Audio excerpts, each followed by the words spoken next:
Jokic in the half court is like Jordan in the finals, goddammit. You're not going to beat him. You're just not going to beat the half court. He is God right here. He's picking you up. He picks you got to speed the game up so his big ass got to run back and forth, and hopefully he can get tired. He's not getting tired. I know he ain't. To me, he's Magic and Kareem on the floor at the same time. Yeah. He's a guard. He makes great decisions, hell of a pass. And then when he wants to be Kareem, he goes down and dominates. So he's a special player that does a lot of. Nikola Jokic is not just climbing the ladder of immortality, he is sprinting up it, shattering records, and stepping over the ghosts of legends with every single milestone. The numbers are staggering. Every accolade cements his legacy, and his resume is becoming so heavy, so undeniable, that even the biggest skeptics are running out of excuses to look away. He dragged a franchise from the depths to the mountaintop, proving he is not just a star, he is a one-man dynasty, the most dominant force of this entire era. But here is the million-dollar question haunting the league. What do the gods of the past really think about this Serbian usurper coming for their throne? Is he really one of the chosen few? The debates are raging hotter than ever. Is Jokic the savior of basketball or just a statistical anomaly? Does he belong? He moves like water but hits like a truck. He has completely rewritten the rulebook, blending hulking size with delicate artistry to create a monster we have never seen before. The old guard came from the school of blood and iron, where athleticism ruled. They look at Jokic grounded, unbothered, and it defies everything they know about the sport. So, is it respect or is it resentment? Do they see a genius evolving the sport or an insult to the grit and grind that built this league? Then, the ultimate judgment arrived. Michael Jordan, the Black Cat, the undisputed greatest basketball player to ever lace them up, finally stepped out of the shadows to deliver his verdict on the Jokic phenomenon. As the Joker continues to dismantle teams and rewrite history books, his airness had to weigh in. And when Jordan speaks, the entire basketball world stops to listen. In a moment that shocked everyone, Jordan didn't just acknowledge him, he praised the killer instinct. He admitted that Jokic's control over the game is rare air, something truly special. The verdict? He is already in the pantheon. He is not just playing the game, he is fundamentally changing its DNA forever. That is the stamp of approval that ends arguments. But the comparisons do not stop at Jordan. Enter Larry Legend. The man whose basketball IQ was a weapon is the only real mirror to Jokic's genius. Neither man needed a 40-inch vertical to destroy you. They used their minds. They outthought, outmaneuvered, and outclassed opponents before the ball was even tipped. They dismantled defenses not just by scoring, but by seeing angles that did not exist, delivering passes that felt like magic tricks, leaving defenders spinning in circles. Forward or center, it does not matter. They play chess while everyone else is playing checkers, seeing 3, 4, 5 moves ahead of the chaos. Bird, a man who rarely hands out compliments, could not hide his admiration. He sees the kinship. He recognizes the same cold-blooded brilliance in Jokic's game. The jury is in. The titans of the past are bowing down. They know a revolutionary when they see one, and Jokic has forced them to respect the evolution. Bird even admitted it with that competitive glint in his eye. I would love to go to war against him. That is the ultimate sign of respect. He knows Jokic is the real deal. Think of the giants who walk this earth. Wilt, Russell, Hakeem, and now Bird is putting Jokic right there in the mix. Man, is he good. That is terrifying praise. The prayer now is for longevity. We need to see how far this goes. Because right now, there is nobody on the planet more entertaining, more mesmerizing to watch than the Joker. Forget the Splash Brothers. The torch has passed. The most electric show in sports isn't in the Bay anymore. It is in the high altitude of Denver, Colorado. But then, there is the Diesel. Shaquille O'Neal. The man who has made a career out of bullying the new school, tearing down modern bigs for being soft. Shaq stands as the gatekeeper of the big man alliance, a fierce protector of the paint, demanding blood and dominance from anyone daring to call themselves a center.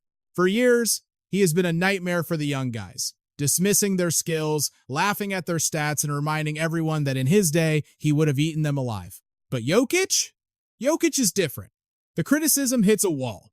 Even the most dominant force in history has to swallow his pride and tip his cap. It happened on national radio, the Dan Patrick Show. Shaq dropped the act and admitted the hard truth. Nikola Jokic is the king of the hill, the best big man walking the earth today. Shaq said it plain, I watch the Joker and I see greatness. He confessed that Jokic is peaking, playing a brand of basketball that even Shaq can't hate on. The verdict was simple. The Joker is balling. No qualifiers, no buts, just pure, unadulterated respect from one monster to another. There was tension though. Remember the MVP controversy? Shaq picked Shy. But now, Shaq hopes that snub lit a fire. He wants Jokic angry. He wants the beast unleashed. The mix is lethal, the three ball, the post moves, it is undefendable. Shaq tried to downplay it when Jokic grabbed another MVP, but the game tape doesn't lie. And honestly, this drama is exactly what we expect. Shaq thinks his harsh words build character. He thinks he is forging steel. But Nikola Jokic, he is immune. The noise, the hate, the criticism, it bounces off him like bullets off a tank. He does not clap back on Twitter. He does not whine to the press. He just steps on the floor and destroys you. Every night is a statement, a silent assassination of his critics. Here is the uncomfortable truth people are whispering. For a lot of experts, the student has become the master. Jokic might have already leaped over Shaq in the all-time pecking order. The irony is delicious. Shaq himself pointed out the very reason he is losing ground. Jokic's bag is just deeper. It is endless. Shaq could break a backboard, but Jokic, he breaks your spirit from 30 feet out. He stretches the floor, pulls the defense apart, and leaves you with zero options. Shaq had to admit it. No center in the history of this league has ever dominated from every single square inch of the hardwood like this. Jokic is not just a great player, he is a revolution. He is the evolution of the species. Say it loud and say it with fear. Nikola Jokic is the best big man in the game. The best player in the game? No, scratch that. I apologize. The single most dominant force walking the planet. Shaq isn't just talking, he's testifying. Why does the big man love him? Because he is a living paradox, an old school bruiser with a new school brain. Listen, I can't stand seeing 7'4" or 5 giants drifting out to the three-point line like they're guards. But this guy, he has the green light. He has the weapon, but he doesn't rely on it. He attacks the heart of the defense first. When it's crunch time, he goes to the post, banging bodies in the paint. And once he's down there, he doesn't just score, he turns his teammates into legends. He plays the game on his terms, and you have to love the ferocity of it. But what makes Nikola Jokic the one exception to Shaq's brutal war against modern NBA centers? While the rest of the league's giants have gone soft, drifting away from the rim, Nikola Jokic is rewriting history. He is the ultimate hybrid, fusing the raw, bone-crushing power of the 90s with a futuristic surgical skill set. Even Shaq, the most critical voice in the sport, has to bow down. He sees the mirror image of his own prime Jokic bullying defenders in the low post, using brute strength and dazzling footwork to bury the opposition. But then, the script flips. Jokic brings a level of versatility that defies physics, something the basketball world has literally never witnessed from the center position. 1 second, he's stepping back and draining threes with the touch of a shooting guard. The next, he's the hub of the offense, channeling the ghostly passing vision of Arvydas Sabonis from the 90s. Then, he's orchestrating the offense from the top of the key, running dribble handoffs and setting bone-jarring screens just like Domantas Sabonis in today's cutthroat NBA. It is total offensive warfare. This isn't just skill, it's a revolution. This unmatched flexibility makes Jokic the one player who can unite the bitter divide between the gritty old-school purists and the high-flying modern fanatics. Think about the weight of this endorsement. Shaq's legacy as an NBA god was cemented the moment he landed in Los Angeles, a blockbuster heist pulled off by the logo himself, the legendary Jerry West.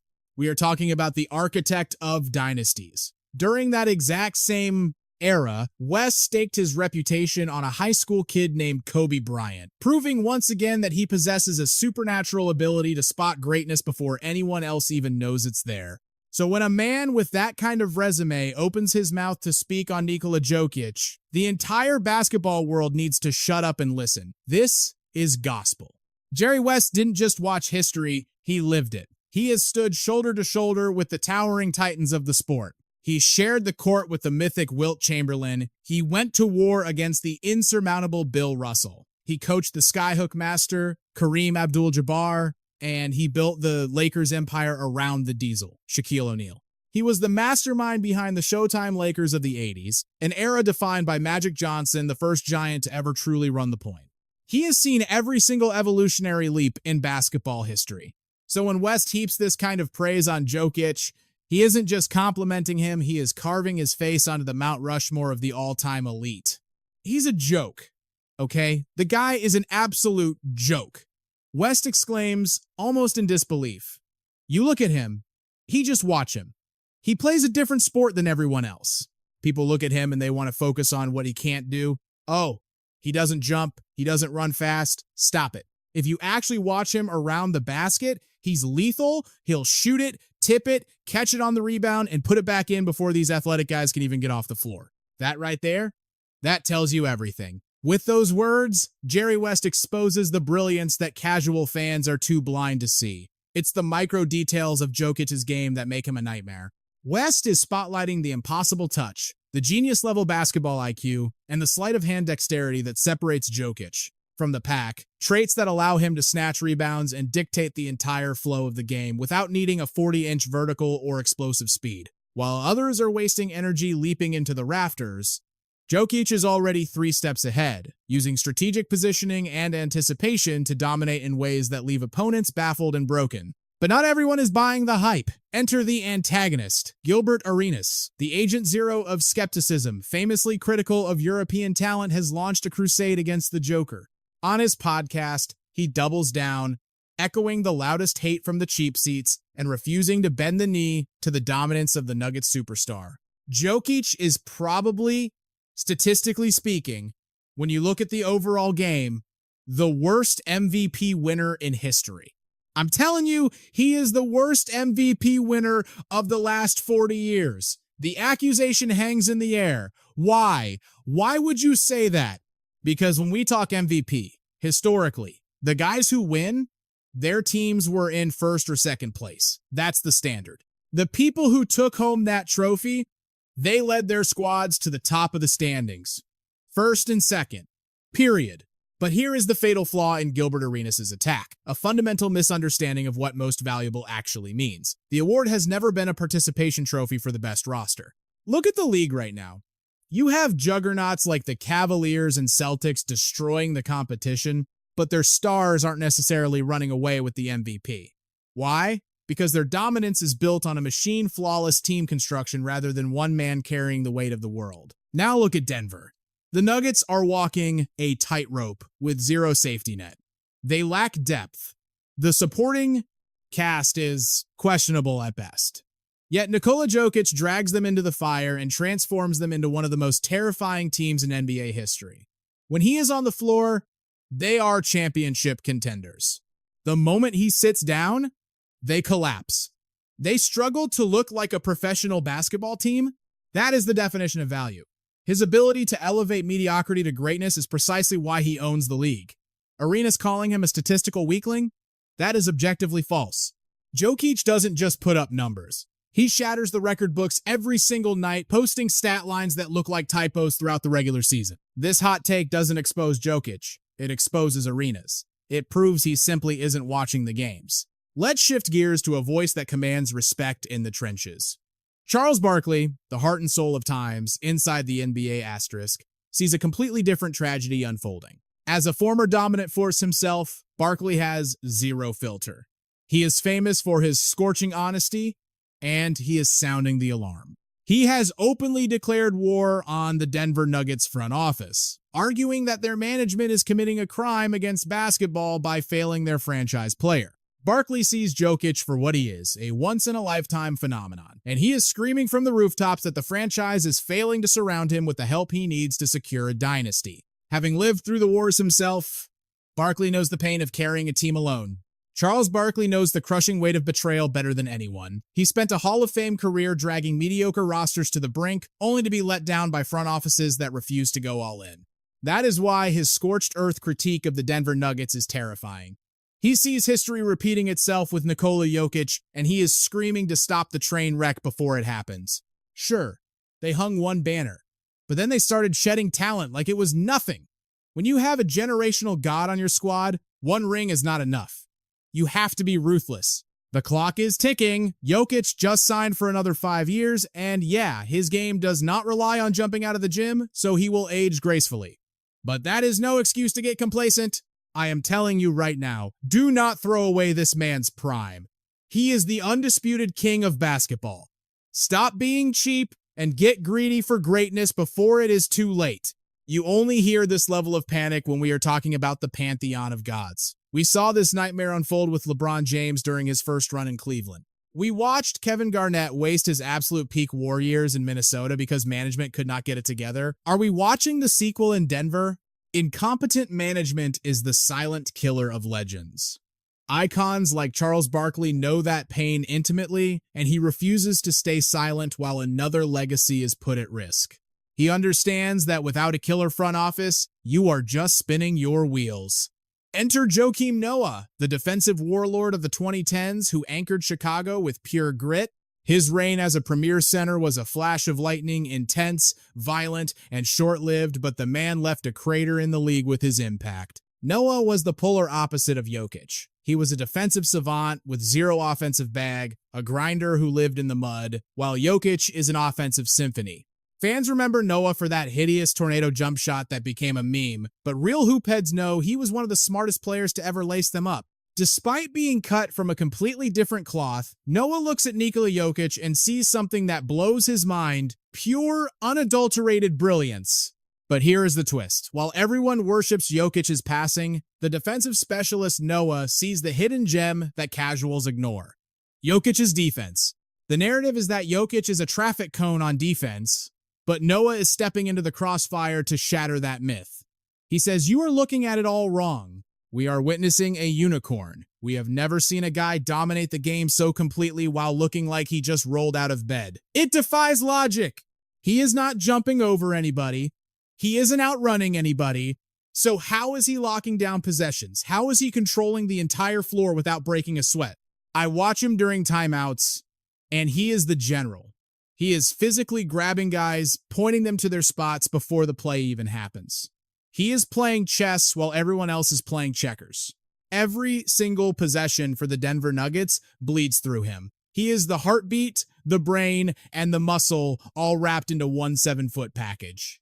It is a perfect rhythm. Jokic might not look like your typical rim protector, but do not let the visuals fool you. His impact on defense is absolutely suffocating. His basketball IQ is off the charts. He talks on defense. He calls out screens. He is the loudest guy in the arena. That communication is worth more than a 40-inch vertical. Combine that brain with a massive frame, endless wingspan, and old man strength, and you have a defensive X factor that people are terrified to challenge. He knows exactly where to stand to blow up your entire play. It is not about athleticism. It is about being 2 steps ahead of your mind. Flashback to the 2020 Western Conference Finals in the bubble. Dwight Howard, a 3-time Defensive Player of the Year, went to war against the Joker. Howard has spilled the secrets on that series. He admitted that guarding Jokic was not just physical. It was a mental torture chamber that required total obsession. I love the Joker, man. I am serious. The year I came back to the Lakers, I did not just watch film. I stalked this man's game. I studied every breath he took. I knew that if I wanted to survive on the court with him, I had to be inside his head. It was psychological warfare. I spent my entire summer living in his highlights. I watched every clip. I dissected every move. I literally learned how to become him. Not so I could do it, but so I could see the matrix before he moved. I had to know what he was thinking before he thought it. That was the only way to contain him. That tells you everything you need to know about his greatness. Think about that. Dwight Howard, a physical freak of nature, had to turn into a scholar and play mind games just to keep Jokic from dropping 50 on his head. His skill set is so unique, so alien, that it forces Hall of Famers to reinvent their entire defensive philosophy just to survive the matchup. Then you have Tracy McGrady, one of the most electrifying scorers of the 2000s, a guy who had all the talent but never had the cavalry to win the big one. He looks at Jokic with pure envy. He recently poured his heart out, saying he would have given anything to share the court with a facilitator like Nikola. T-Mac knows that Jokic makes everyone a superhero. Can you imagine a prime McGrady running the wing with Jokic dropping dimes? It would have been game over. I would kill to play with that man. He is a nightmare for defenses. I mean, he is an absolute problem that you cannot solve. He is like Jason Kidd in a 7-footer's body. Those guys control the entire game without needing to shoot. But here is the kicker. Jokic drops 30 on you, too. He has the 3-ball. He has the post game. What can't he do? Jump? Okay, fine. He can't jump over a phone book. Who cares? Look at the size of him. He has 0 muscle definition. He looks soft, but then he leans on you and you feel like a truck just hit you. I love everything about him. I genuinely love his game. T-Mac could not stop gushing. He was practically searching for new words to describe the brilliance he is watching. He kept emphasizing the skill. Sure, he threw some jabs at Jokic's lack of hops, but that just makes the praise louder. He dominates without the physical gifts, but not everyone is ready to crown him yet. When they asked Rasheed Wallace about where Jokic sits at the table of legends, Sheed pumped the brakes hard. He was hesitant. He refused to put Jokic in that upper echelon of all-time centers, sparking a massive debate. It is a controversial take, sure, but his reasoning? It raised more questions than answers and had people scratching their heads. He is talking longevity. He says the resume isn't long enough yet. He thinks it is way too early to etch Jokic's face on Mount Rushmore. He admits the guy is kicking ass right now, no doubt. But is he ready to call him an all-timer? Sheed says, pump your brakes, we are not there yet. Stop the count, because are we really ready to have this conversation, or is the disrespect already starting? You want to put him in the penthouse with the gods, but let's look at the jewelry. Shaq, the Diesel has 4 rings. Hakeem the Dream Olajuwon has 2 titles engraved in history, and the Admiral David Robinson, he secured 2 of his own. But listen to me closely. It is absolute madness. It is a crime against basketball logic to claim Nikola Jokic isn't sitting at David Robinson's table just because the trophy case isn't full yet. Context is everything! Robinson was a ghost of his former self, running on fumes during those 2 finals runs, and by the time he grabbed that second chip, he was a passenger on the Tim Duncan Express. To rank him above the Joker solely on ring count, that is lazy analysis. That ignores the blood, sweat, and dominance of their actual primes. And who better to break this down than Chauncey Billups? The man isn't just the head coach of the Portland Trail Blazers. He is NBA royalty, a cerebral assassin known for having one of the highest basketball IQs the game has ever seen. This man was the ultimate floor general, the heartbeat of those gritty 2000 squads, leading the underdog 2004 Detroit Pistons to shock the world. He didn't just play, he conquered. Snatching the finals MVP trophy while locking down the perimeter as one of the most feared point-of-attack defenders of his generation. Look at the resume! Billups was thrown into the fire against the gods of playmaking. He checked Jason Kidd, he wrestled with Steve Nash, he chased Jason Williams, and he battled Andre Miller. He went to war in the playoffs against LeBron James, forced to outthink and outmaneuver arguably the greatest unparalleled force the sport has ever witnessed in high-pressure elimination game. So when a legend with that kind of mileage, a man who has seen it all, stands up and drops a bombshell about Nikola Jokic, the entire sports world needs to shut up and listen. He looked the camera dead in the eye and said it. He is the best passer I have ever seen. No qualifiers, no asterisks, not for a center, but for any human being to touch a basketball. It is wild, because it takes me back to my rookie days, seeing a ghost from the past. I remember Arvydas Sabonis standing tall on the block. He was older, broken down, his knee shot, but I am watching him throwing these laser dimes, these magic passes, and then stepping out to drain three-pointers like a guard. I used to sit there wondering, man, what kind of monster was he in his prime? And now, I don't have to imagine anymore, because I am looking at the reincarnation. Then you have Kevin Garnett, the big ticket, the most intense, trash-talking, soul-crushing defender to ever lace them up, a man whose competitive fire could burn down an arena. He was a predator in the paint, a force of nature who refused to bow down to anyone, making grown men cry with his intensity. But when KG talks about Nikola Jokic, the tone changes. He sees the evolution. He acknowledges that the center position hasn't just changed, it has mutated into something lethal and terrifying. He is in awe of how Jokic takes those gritty, blood and guts, old-school fundamentals and fuses them with futuristic playmaking, proving you can still dominate the paint while dissecting a defense with the brain of a surgeon. Let me tell the basketball world the truth right now. Man, listen to this. When you are down on the block and you take 11 dribbles, 11 in this league, that is unheard of. That is a lifetime. The Joker is pounding the rock 7, 8, 9 times. He is respining, half spinning, pivoting out, pump faking you out of your shoes. Man, wake up. Where is the help? Where are the guards? Why is nobody swiping at the ball? I will tell you why. You can't stop it. 11 dribbles deep in the paint. The defense is paralyzed. They are terrified because he is literally picking them apart limb by limb. And Paul Pierce, the truth is preaching gospel right now. It is easy to sit on the couch and say stop him, but on the court, it is a nightmare. Jokic brutalizes you one-on-one. It is barbecue chicken, but the second you send a double team, that is when he kills you. He punishes the help. He forces defenses into a lose-lose death spiral. Pierce isn't holding back punches on this one. He is calling it like he sees it. The Joker isn't just winning. He is bullying the entire association, taking world-class defenders and making them look like helpless children. It doesn't matter how strong, how fast, or how physical you are. Jokic is dismantling opponents with a terrifying trinity of size, elite skill, and a genius-level basketball IQ. He is out there shredding the 4-time Defensive Player of the Year. He is taking the #1 rated defense and treating them like practice cones. I have never witnessed dominance like this. You call that the #1 defense in the league? Really? Because for most of the year they were beasts. But right now, yes sir, they are looking lost. And then the captain speaks. Kareem Abdul-Jabbar, the greatest scorer in the history of the position, the man who owned the paint for 2 decades. His skyhook was the ultimate weapon, a death sentence for defenders, making him an unstoppable juggernaut in the annals of NBA history. Today, he looks at Nikola Jokic and sees a reflection. He sees that same impossible touch, that ability to hit difficult, awkward shots near the rim with the finesse of a ballerina.